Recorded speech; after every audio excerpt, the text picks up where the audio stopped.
অপু, কেমন আছিস? ভালো? মাঘ কুয়াশার চেয়েও ঝাপসা হচ্ছে অক্ষর। কোথা দিয়ে কেটে গেল রে এতগুলো বছর? যেন রেলের চাকায় বেঁধেছিল কেউ দিন ঘড়িটার কাঁটা।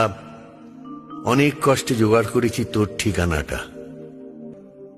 তোর সাথে শেষ দেখা নাগপুর কলিয়ারি। তোর সাথে প্রায় 30 বছর পরে তো যোগাযোগ। তুই বলবি আমার দোষ, রাখিসনি কেন যোগাযোগ? যোগ আর যোগ রাখবো কোথায়? আয়ুষ্কালে শুধুই বিয়োগ। 6 দিদি, 10 বাবা, 17তে গেলেন মা, আর 22 বছর ফাগুন মাস যেদিন গেল অপর্ণা। আর শুধু ওরাই নাকি, কয়লার ট্রেন, দুঃখ পুকুর, গরুর গাড়িটাও ছেড়ে দিয়েছে কাশ ফুলে ঢাকা নিশ্চিন্দিপুর। অপু, তোর তেতলা জানলা থেকে গ্রামের রাতটা দেখা যায়।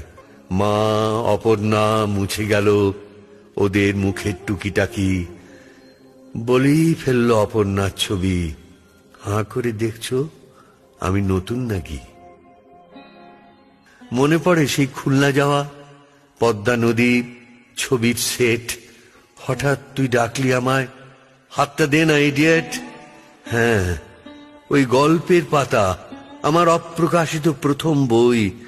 গল্পের শুরুটা তুইও জানিস, গল্পের শেষটা গেল কই? একটা নাম রাখবো শুধু, একটা নাম রাখবো শুধু। পিতা নয়, লেখক নয়, স্বার্থ নয়, শুধু বন্ধু।